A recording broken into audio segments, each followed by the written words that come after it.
What's going on, dude? Hey man, how are you? Good, man. How you holding up? All right. What about you?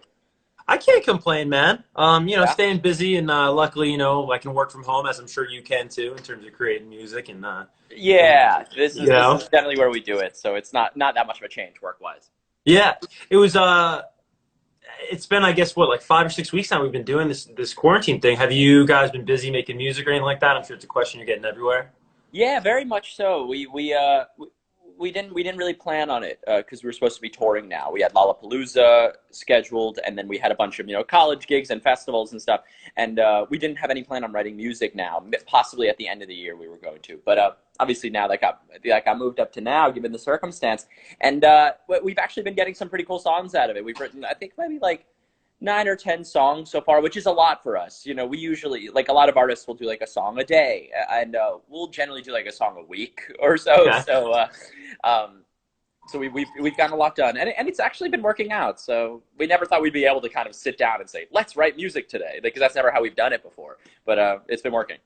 Well, I mean, dude, an AJR song a week is incredible. I mean, that's like the layers and the intricacies of your production and your guys' love of like just international music and what you incorporate to get that Yeah. done in 7 days is incredible. So kudos to you. Yeah, we like to put a lot of work into each one, even if it's like ends up being terrible at the end. We want to just make sure it's as good as it can be before we throw it away Totally.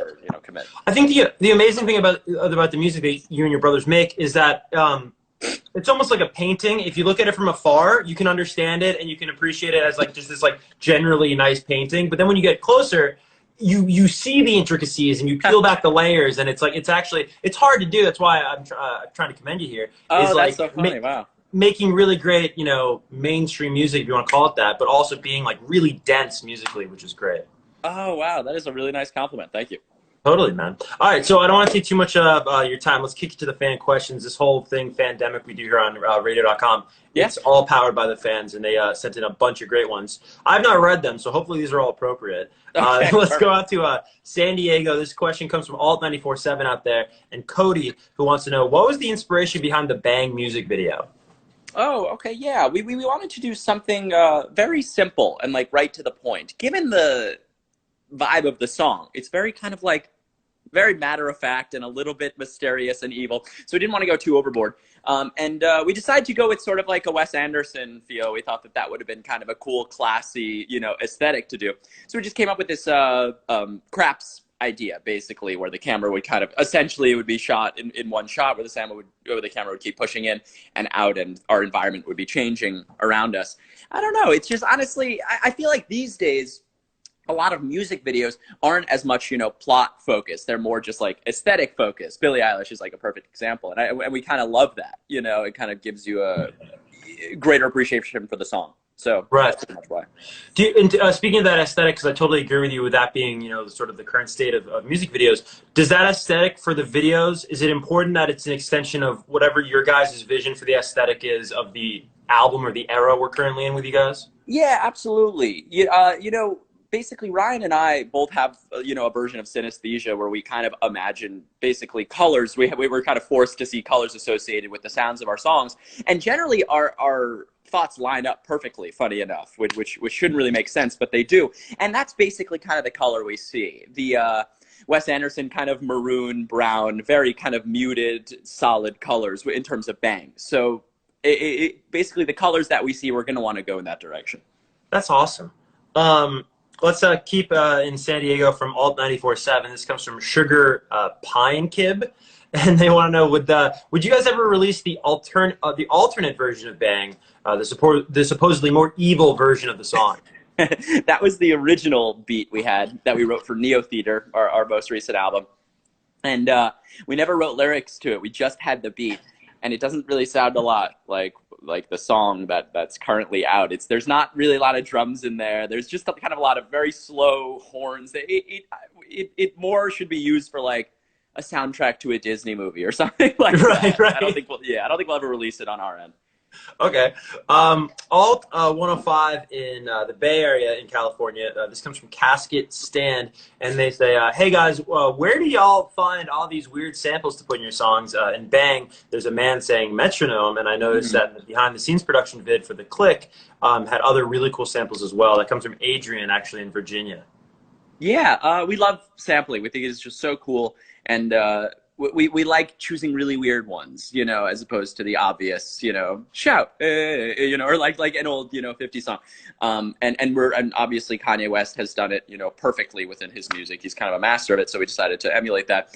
And I guess specifically for Bang, we knew we wanted to have "Here We Go" and metronome in the song, and we tried out a bunch of different people doing it, and it didn't sound quite right. And then we realized that so in New York City, oh, obviously are you Jersey City, but yeah, same deal. yeah. So on the New York City subway, there's "Stand clear of the closing doors, please." There's that famous thing, and that guy actually is a fan of our music. So we said, "Wow, this is perfect." You know, we called him up, and he said, "I'll happily do it." So he sent him over, and that was it. He has the best voiceover voice, you know. Wait, you have to tell me this story. This is such an amazing New York City story. How do you even find out who that guy is, and then how you find out he likes your music? Yeah, so we used to do a lot of these remixes on stage of like weird sounds. We did a cell phone ringtone remix and a police car remix, and basically we did one for our New York City album release show of "Stand Clear of the Closing Doors."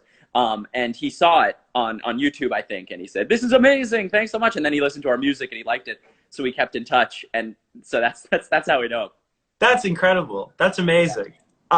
Let's go to Alt 94.9. This comes from SJ Buckland, and they want to know, what's your best advice for anyone going into any field of music as a career? That's a very broad question, but if there's anything that comes to mind. Yeah, no, and it's a good question and important. People give a lot of different advice. We try to kind of give the same piece of advice that we think is sort of a sure thing. Not even for us, more for just, you know, realizing who's popular nowadays. So it's really important to, if you're an artist, pick kind of one thing about yourself that's unique and different from everyone else. What, you know, whether it's within the music, within your aesthetic, within your ideology, lyrics, it doesn't matter. And just push that extremely hard. You know, for instance, for us, I think it's our lyrics. So our lyrics are really, really blatant and right to the point and really honest and really kind of almost cringeworthy at times. And that makes people really, really angry and hate our music, and it makes people love our music and commit forever. So that's kind of the reason I think that we've kind of escalated a bit fan-wise and music-wise. Yeah. So that's our thing. Basically, just pick a thing and that's true to you and push that really hard. That's awesome. Okay, these are some national questions from, I should say international questions, because we have some, you know, people from Europe and Canada in the house as well. So this came from radio.com. AJR Pencil Drawings, which is an awesome username. What is something that the fans don't necessarily know about what you do on tour, off days, in general? Personally, I'm a pretty big bowler. Funny enough, I'm fairly good. So I've been doing it for a while. Me and my friend have pretty committed to it. So I'll probably go every single day. I'll wake up in the morning and I'll eat breakfast, and then I'll go to the local bowling alley or whatever. Because in New York, it costs like $50 or something for like 30 minutes, but in every other city, it's like $5. So I'm always so excited to go. Well, and like, you know, I know some bands, they dig kind of checking out the dive bars or kind of like, you know, the little hidden secrets in towns when they're touring. And I feel like some of those smaller towns, the bowling alleys probably have a bit of character too, right? Yeah, that's why I like going so much. Then the characters you see there, it's kind of a nightmare. It's so funny. Yeah. Yeah, you can definitely, like, I feel like, be transported into like another time in some bowling exactly. alley. You know what I mean? That's cool. Do you own any like custom bowling balls? I do. I have my own bowling ball. I have shoes. It's the whole setup. Yeah. I love it. I love it. Okay, cool. Next question. Alicia wants to know, do the guys have any pre-routines they do before they play a show? Any, like, you know, staunch things you got to do in any specific order? Routines. That's a good question. Not so much a routine. We have a ping pong table on tour. And basically everyone's favorite thing in the world is ping pong. Like we play it constantly because it's such a great distraction. So funny enough, I think that 5 minutes before we go on, the ping pong starts up and it makes our tour manager really angry. And he's like, "Stop playing ping pong. We got to go on." So I think that magically happens every single time, just as like a fun joke. So yeah, that's pretty much it. That's awesome. Yeah. Let's get into Isa 1912. I'm going to try to interpret this question.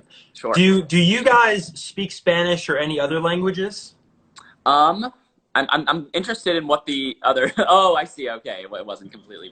So I think Adam speaks Spanish pretty well. I speak it okay. Ryan, I don't think speaks any Spanish. He didn't pay attention in class. Not so. If you try to have if that means anyone's going to try to have a conversation in Spanish with me, please don't. I'm really going to make a fool of myself. That is not an invitation. Yeah, not at all. All right, cool. When did you guys realize you wanted to make music, like for your life? Seriously, it was, I guess pretty close to when we started. You know, I was 8 years old when we started, so I didn't quite know what was happening. I knew that I was like a performer, you know, so I would be out street performing. We'd be making money to sort of try to pay for all of our equipment. But then when we actually did make enough money to pay for it, and we bought and brought it back to the living room, that's when we realized that we actually really liked doing this. You know, we liked making music, which was 13 years ago. So, wow. Yeah. Incredible. This comes from Kathy. Kathy the Pretender. What's one place you haven't gone to yet that you'd love to travel to? Probably maybe like Philippines. Okay. You know, Malaysia, Japan, absolutely. That's one of my dreams to go. Yeah, we've done Australia, and that was insane. I'm thinking of the farthest possible, you know, places from where I am. I mean, yeah, so probably in that area. Japan, definitely, I think. Sort of piggybacking off that question, you know, now like with streaming, you guys as artists have such cool data to look at. What's like the most surprising city or country or just area of the world where like they just love AJR and you're like, that's amazing? What a good question. I honestly, I think it's the Philippines. That might be that might be the case for every band. I think that, or maybe like Manila. My geography is not great, but I think in the Philippines, that's like everyone's number one, you know, city, you know, the cities within there. I think that's it. I think they just really like music there. Apparently, if you go there, you can, like, any band can play arenas, you know, just automatically. Oh, it's amazing. They just love music, yeah. I remember talking to Stephen Jenkins from Third Eye Blind like a while ago, and he was saying a similar thing about the Philippines where he loves going over there because they just love that music. And maybe there's like a pop rock all thing going on. I don't know. Yeah, it's so interesting. Yeah. Right. All right, a couple more here. Sure. Are you guys? I kind of asked you this, but this fan wants to know as well. Their username is quite literally username. Working on any new music at the moment, or maybe can you? You know what? I already kind of asked you this, which you are. So maybe a follow up if username doesn't mind. You know, like it happens all the time in artists' lives, right? When your life changes, whether a relationship change or friendship change, it's gonna have to inform the music, right? It's gonna have to impart what you're writing about. Absolutely. Of course, all of our lives have changed unimaginably over the last 6 weeks. We're all going through an unprecedented experience, no matter what our age is. Have you seen that inform the new music you're making at all? Does it sound at all different? Is it? Yeah, absolutely. Well, I mean, I guess there's a couple answers. Number one, when we write music, our first thing that popped into our mind is, does this sound like what we did last time or too much like what we did last time? And if the answer is yes, then we're totally going to scrap it or try to change that. Because our favorite thing in the world is to put out new music and have a fan say, whoa, what is this? And have their eyes open. Because if we put out a song and it sounds exactly like Sober Up or one of our hits, that feels so lame. Like a fan just kind of sit back and be like, okay, I know exactly what this is, and that's not fun when it comes to art. So we want to make sure it sounds different. In terms of the situation, absolutely. You know, we're in such a strange time, and that's really unprecedented for all of us. And it's making us get in our head. Obviously, there are a lot of sad days and of isolation and loneliness, and that's the best spot to jump off in terms of songwriting, whether it has exactly to do with how you're feeling or it reminds you of a bad memory from 8th grade. All of this music, I think, is definitely influenced by, the time here. Not necessarily all sad. It could be happy and trying to find a silver lining, but definitely influenced. In terms of because I do love that about your band, and I'm sure the fans do too that are in the chat. Like you always are evolving, and you don't necessarily. It's always authentically AJR, but it's always a different iteration, if you will. You guys are so close to the music though, and it's tough sometimes to have that like unbiased perspective. Is there somebody you go to that kind of can check you and say, you know what, this is a little too much like the stuff we did before? Yeah, that's a good question. Our manager, his name is Steve Greenberg, and he used to run Columbia Records until he left and started his own label, but he's actually just our manager. He is responsible for, he's a huge A&R, and he's responsible for so many hits. Like, basically, Who Let the Dogs Out was his kind of brainchild. Like, he kind of made that big. Stacy's Mom, he's the one that kind of pioneered that. And the Jonas Brothers and Hanson were all kind of his babies. And basically he's kind of our A&R. We don't really have a label, but he would be our A&R. So we send all of the music to him, and he has kind of a golden ear. So he says, this feels too similar. This is too different. And he's really good at that. So it's really, you're right. You get really close to the music, and you start really thinking they're terrible. That's just, right. You can't help it. So you need to have that third party. I mean, you must be like have geeked out so much when you first met Steve. I know you being like such a huge Fountains of Wayne fan.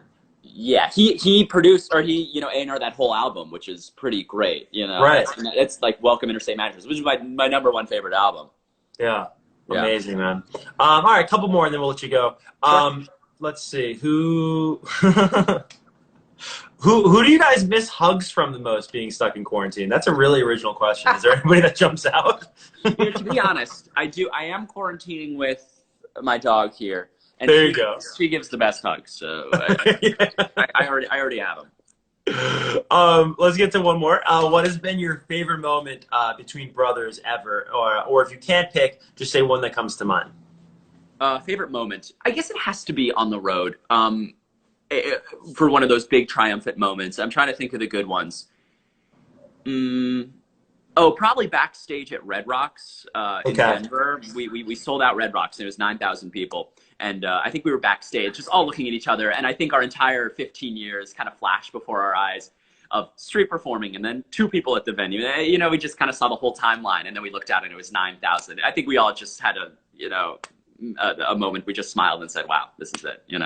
That's awesome. Because sometimes, you can be so focused on the task at hand and you guys take your show so seriously, maybe the most seriously of any, band that I've gotten to talk to, that it's also tough to live in the moment, right? A little bit and kind of appreciate it and realize this is happening. You know what I mean? Yeah. It's a really good point. You're right. Totally. Well, dude, thank you so much. You're the man for doing this, and we always love chatting. And we were joking before you got in that we played that game of dodgeball at Barclays Center. And I think I was like, that's the first time I think I met AJR, so it was just hilarious. That was like the first, because that's become a thing in every single show. We do that for the VIP. That was the first time we've ever done that with fans. Every show we have a dodgeball for the VIP before the show, yeah. Oh, that's awesome. Very cool. Well, dude, we'll talk soon. Glad you're staying safe, and glad you got somebody to hug in quarantine there. I do. Thanks so much, man. Good to see you again. See you, dude. Thanks for watching. If you liked the video, make sure to like and subscribe and hit that bell for all notifications from radio.com. While you're at it, why don't you check out some of our other great videos.